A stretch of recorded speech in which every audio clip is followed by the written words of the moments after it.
Bagalkot APMC ಬಳಿ ಸಜೀವಿಯಂದ ಮಕ್ಕಳ ವಸತಿ ಶಾಲೆಯಲ್ಲಿ ಸಿಲಿಂಡರ್ ಸೋರಿಕೆ, ಸಿಬ್ಬಂದಿಯ ಸಮಯ ಪ್ರಜ್ಞೆಯಿಂದ ತಪ್ಪಿದ ದೊಡ್ಡ ಅನಾಹುತ. ಬಾಗಲಕೋಟೆ ಎಪಿಎಂಸಿ ಬಳಿ ಇರುವ ಸಜೀವಿ ಅಂದ ಮಕ್ಕಳ ವಸತಿ ಶಾಲೆಯ ಹಾಸ್ಟೆಲ್ ಅಡುಗೆ ಕೋಣೆಯಲ್ಲಿ ಸಿಲಿಂಡರ್ ಸೋರಿಕೆಯಾಗಿ ಬೆಂಕಿ ಹೊತ್ತಿಕೊಂಡಿದೆ. ತಕ್ಷಣ ಎಚ್ಚರಗೊಂಡ ಅಡುಗೆ ಸಿಬ್ಬಂದಿ ಮಕ್ಕಳನ್ನು ಸುರಕ್ಷಿತವಾಗಿ ಹೊರಗೆ ಕರೆದು ರಕ್ಷಿಸಿ ಕೂಡಲೇ ಅಗ್ನಿಶಾಮಕ ದಳಕ್ಕೆ ಸಂಪರ್ಕಿಸಿದ್ದಾರೆ.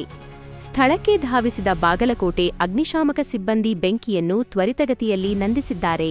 ಅಡುಗೆ ಕೋಣೆಯಲ್ಲಿ 3 ಹೆಚ್ಚುವರಿ ಸಿಲಿಂಡರ್ಗಳಿದ್ದು ಒಂದು ಬ್ಲಾಸ್ಟ್ ಆಗಿದ್ದರಿಂದ ಉಳಿದವುಗಳ ಸ್ಫೋಟ ಸಾಧ್ಯತೆ ಇತ್ತು. ಸಮಯ ಪ್ರಜ್ಞೆಯಿಂದ ಕಾರ್ಯನಿರ್ವಹಿಸಿದ ಸಿಬ್ಬಂದಿಯಿಂದಾಗಿ ಹೆಚ್ಚಿನ ಅವಘಡ ತಪ್ಪಿತು. ಹಾಸ್ಟೆಲ್ನಿಂದ ಹೊರಬಂದ ಮಕ್ಕಳು ನಿಟ್ಟುಸಿರು ಬಿಟ್ಟಿದ್ದಾರೆ. ಘಟನೆಯ ಕಾರಣಗಳು ಮತ್ತು ಸುರಕ್ಷಾ ಕ್ರಮಗಳ ಬಗ್ಗೆ ಅಗ್ನಿಶಾಮಕ ಇಲಾಖೆ ತನಿಖೆ ನಡೆಸುತ್ತಿದೆ. ಈ ಕುರಿತು ಬಾಗಲಕೋಟೆ ಪೊಲೀಸ್ ಠಾಣಾ ವ್ಯಾಪ್ತಿಯಲ್ಲಿ ಪ್ರಕರಣ ದಾಖಲಾಗಿದೆ.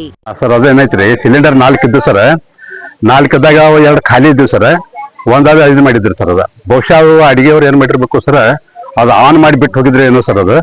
ಅದು ಒಮ್ಮೆ ಈಗ ಬೆಂಕಿ ಕಾಣಿಸ್ಕೊಂಡಿದ್ರಿ ಸರ್. ಬೆಂಕಿ ಕಾಣಿಸ್ಕೊಂಡು ನಾವು ರೂಮಿನಲ್ಲಿ ಮಾತಾಡ್ತಾ ಕೂತಿದ್ವಿ ಸರ್, ನಾವು ಟೀಚರ್ಸ್. ಒಮ್ಮೆ ಏನೈತಿ ಕಿಟಕಿದ ನಾವೆಲ್ಲ ಅದನ್ನ ಆರಿಸಿದ್ವಿ ಸರ್. ಬೆಂಕಿ ಹತ್ಕೊಂಡಿತ್ತು ಸರ್. ನಾವು ಪ್ಯೂನ ಸಹಾಯದಿಂದ ಅದನ್ನೆಲ್ಲ ನಾವು ಎಲ್ಲ ಆರಿಸಿದ್ವಿ ಸರ್. ಆರಿಸಿದ ಮೇಲೆ ಅಗ್ನಿಶಾಮಕದವ್ರು ಬಂದ್ರು ಸರ್. ಅಗ್ನಿಶಾಮಕದವ್ರು ಬಂದು ನಮಗ ಮತ್ತೆ ಅಡ್ವೈಸ್ ಮಾಡಿದ್ರು ಸರ್. ಅವಾಗ ನಮ್ಮನ್ನೆಲ್ಲ ಹೊರಗೆ ಹಾಕಿಬಿಟ್ರು ಸರ್. ಹೊರಗೆ ಹಾಕಿದಾಗ ನಾವೆಲ್ಲ ಮಕ್ಕಳನ್ನೆಲ್ಲ ಕರ್ಕೊಂಡು ಹೊರಗೆ ಬಂದ್ವಿ ಸರ್. ಹಾಗಾಗಿ ಆಗುವಂತ ಅನಾಹುತನ ಅವ್ರು ತೆಗಿಸಿಬಿಟ್ರು ಸರ್. ನಿಮ್ಮ ಹೆಸರು? ನನ್ನ ಹೆಸರು ಸುಖದೇವ್ ಅಂತ ಸರ್. ನಾವು ಗ್ಯಾಸ್ ಅಲ್ಲಿ ಮ್ಯಾಗ ಬೆಂಕಿ ಹತ್ತಿತ್ರಿ. ಅವಾಗ ಗ್ಯಾಸ್ ಹರ್ಸತ್ತಿದ್ವಿ. ಅದು ಬಾಳ ಬೆಂಕಿ ಹತ್ತಿತ್ರಿ. ಕೈಪಲ್ಲೆ ಎಲ್ಲ ಸುಟ್ಟಿದ್ವಿ. ಅದ್ರ ಸಂಬಂಧ ಮ್ಯಾಗ ಬೆಂಕಿ ಹಾಸ್ಬಿಟ್ಟ ಬಾಳ ಬೆಂಕಿ ಹತ್ತಿದ್ರಿ. ಸಿಲಿಂಡರ್ 4 ಇದ್ರಿ. 4 ಸಿಲಿಂಡರ್. ಹಾ ರೀ. ಮತ್ತೆ ಇಲ್ಲಿ ವಾರ್ಡನ್ದವ್ರು ಯಾರು ಬಂದ್ರ ಯಾರೇ ಏನಂದ್ರೆ ಇಲ್ರಿ. ಅದ್ರ ಬಗ್ಗೆ ಮಾಹಿತಿ ಕೊಟ್ರೆ ವಾರ್ಡನ್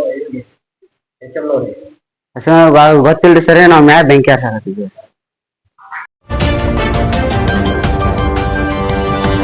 Thank you.